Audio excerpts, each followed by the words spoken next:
Chapter 14. Time passed and the boys grew, the one in strength and physical beauty, the other in maturity and wisdom. Archippus was now 17 and would never attain his full height and would always drag his twisted body about with the help of a crutch. But during his father's frequent absences he had proved himself an able overseer of the farm and a kind, just master of men. His slaves loved and obeyed him and seldom took advantage of his weakness. But the one whose friendship he coveted above all others did not love him. Onesimus respected his young master and served him meticulously, but he never spoke to him unless he was obliged to do so, and never remained in his presence a moment longer than was necessary. "Onesimus," said Archippus one night, as his slave was clearing away the evening meal, "I am going to Laodicea tomorrow. Will you prepare my clothes for the journey?" "Yes, master," replied Onesimus.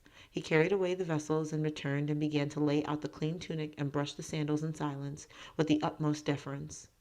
He had grown to manhood's height now, but still moved with the grace of an athletic boy, and Archippus sat watching him miserably.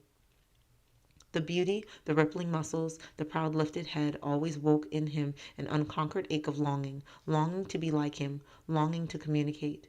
2 years had passed since they had sat side by side on the floor sack, but never again had the barrier been lifted. Onesimus was his slave, soft-footed, obedient, irreproachable in his duty. And beyond the mask of servility Archippus might never trespass. "Would you have me attend on you tomorrow, sir?" Onesimus stood in front of him, hands clasped, head slightly bowed, a chattel, without an apparent desire of his own. Archippus could have screamed. "Do you want to come?" he asked, in a voice half pleading, half exasperated. "Your wishes are my wishes, master," replied the boy automatically. He recognized the pleading and half enjoyed the game, for it gave him a strange sense of power. But tonight he wondered whether it was worth it. He would have given much to have gone to Laodicea. It was over 2 years since he had seen her. She would be a child no longer. He tried to imagine her taller, developed in figure, and he decided, with a rush of longing, to drop the mask. He looked up suddenly, but it was too late. "Oh, very well," Archippus was saying wearily. "If it does not matter to you either way, you had better stay and help with the sheep shearing.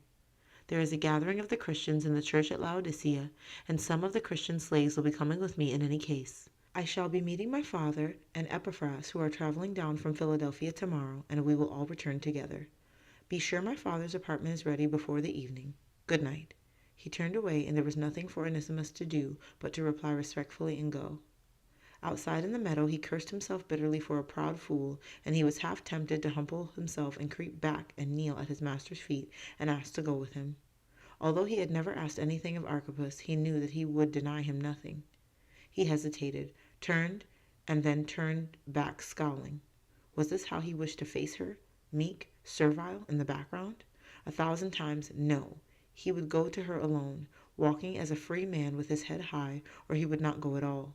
He picked up a boulder and sent it spinning towards the valley and cursed again. Then he went home and counted his hoard of coins. It had grown considerably heavier by now, and tomorrow, with Archippus and Philemon safely out of the house, it might even grow a little heavier still. He had been so careful, willing to go so slowly, and because he had never yet failed, he had become so trusted. He sheared the sheep and went about his other duties absent-mindedly next day, for his thoughts were with Archippus and Laodicea. What was he doing, he wondered. Probably he was singing those same old hymns in some airless inner chamber, wedged in with a lot of sweating slaves and fat Jews. However, perhaps not. The church at Laodicea was renowned for its prosperity and independence and seemed to have escaped any persecution so far, so perhaps they could hold their meetings comfortably and openly. He did not know, and he did not care, and he wondered, for the 100th time, whether Archippus would see her. Probably not, as Polemon would hardly allow her to go near a Christian gathering, but one never knew. He suddenly wished he had gone after all, if only to have walked the streets where her little feet trod, and to have looked on the scenes that her eyes saw daily. The day drew on, and he saw them returning, far away and earlier than he had supposed possible, a tired little procession climbing between the green wheat fields, Archippus mounted on a horse and his father walking beside.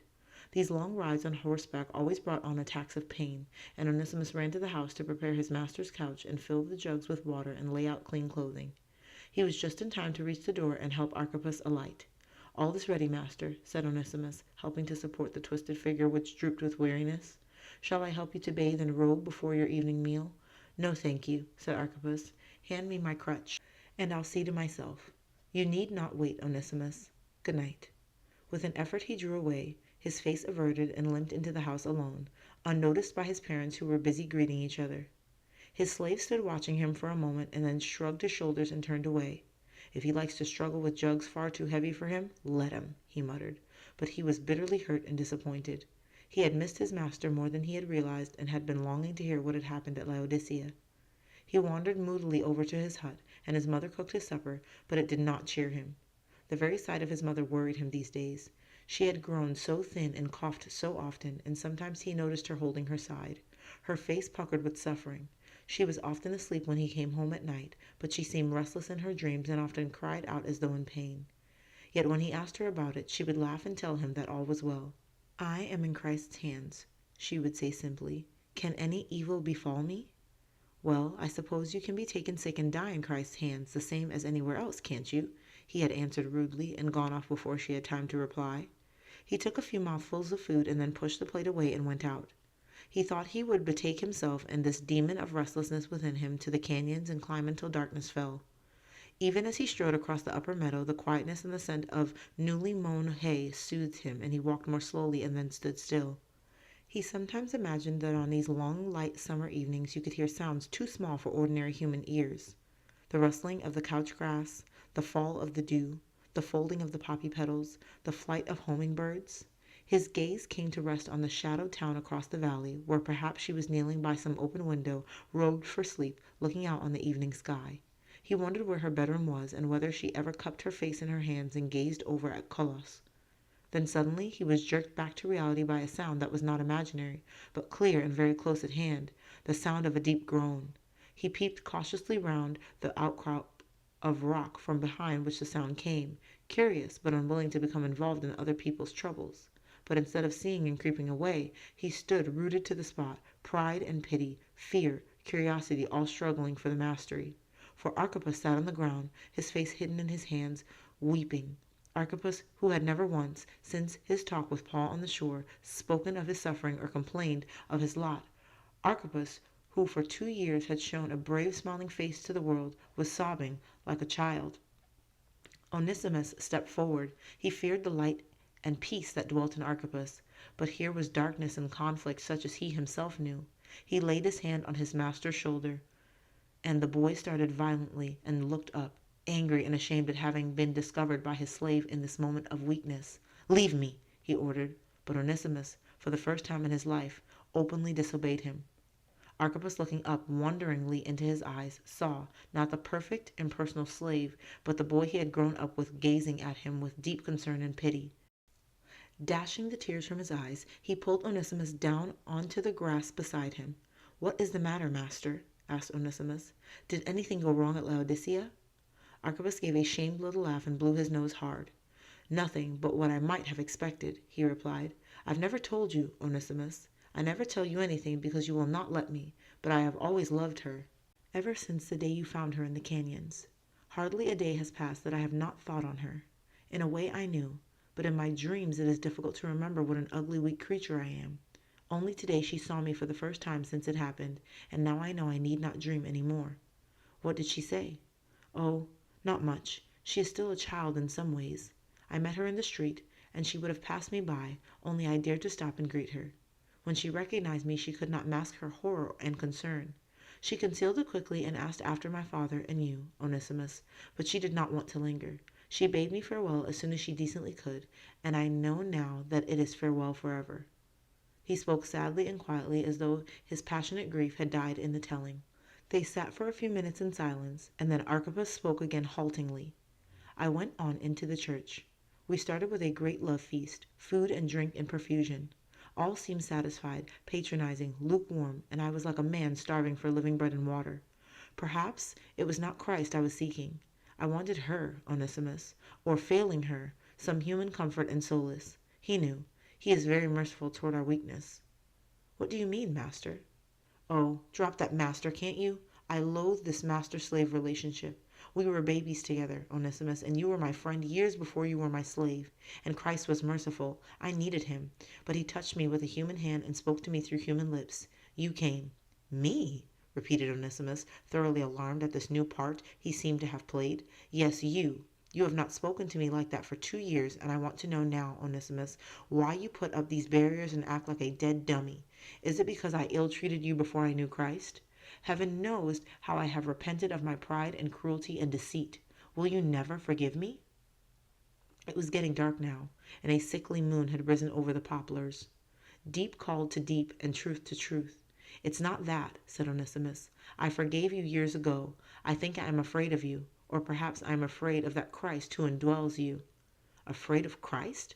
Archippus sat up, his troubles forgotten, hope surging in his heart. How can the dead fear life, or the blind fear light, or the lost sheep fear the shepherd who comes to carry it home? Oh, Onesimus, if you only knew. I do know, said Onesimus hurriedly, and I am still afraid. But of what? The slave sat silent. How could he tell Archippus how much he feared that light which would shine on his old sin and force him to confess it and cast it on Christ forever? Far better to carry the guilty burden to the grave than that, and it would no doubt shine on that paltry heap of stolen coins and cut across his life's ambition. Far better remain in bondage to sin eternally than risk his chance of calling himself a free man in this world. He suddenly realized that he was desperately afraid now. Love was very near to him in the tender colors of the sky and the breath of the warm summer night, in the strength and humility of the boy at his side, in the unrecognized presence who indwelt his people. Who could withstand that invasion, and what would be the terrible consequences of yielding? He dared not even consider it, and he rose to his feet in panic. Come, he said harshly, let us go home. That way is not for me, Archippus. I have told you before. I could never bring my life and plans into line with that sort of thing, but I am glad it is a comfort to you. You need it. I do not. You need it desperately, replied Archippus simply, and then fell silent. Onesimus took his young master's arm and led him over the rough ground to the gate of the court, where Apphia stood looking out over the dark fields, anxiously watching for her son's return. Onesimus bade him his usual respectful good night and returned home. But his mind was in turmoil. That night what he feared had happened to him, as far as he knew, for the first time. According to the Christian jargon of which he had heard enough to last him until he died, the risen Christ had drawn near to him and called to him, as surely as he had drawn near to Archippus when he fell under the feet of the mob. But the price he asked was too high, and Onesimus had made his great refusal. Now let him weigh up his assets and live for them alone, for they were all he had. He drew out his bag of coins and went over and stared down at his mother. She was asleep, breathing very rapidly and tossing restlessly. He shook her gently, and she woke with a start. Mother, he began, sitting down beside her, do you remember that night when we sat in the doorway at sunset and you told me all about my father? She lifted her white face to his, and a little flicker of fear passed over it, but she answered quietly, I remember, my son. Mother, do you remember what else you told me that night? Yes, I remember. She shivered and started coughing. Mother, I want to see that little hoard of coins. I want to count them. The time may be very short now, and I must know what is mine. She had never guessed, and she must tell him. They were not yours, my son, she said. They belonged to my mistress. When I turned to Christ, he bade me put away stealing and restore to every man his goods, so I returned them. How could I do otherwise when he called me to walk in the light? Onesimus clenched his fists. He was alone, forsaken. They had all gone over to this Jesus, and even his own mother had betrayed him. In his fury, he struck out at her in the dark. She fell backwards with a little gasp and started coughing again.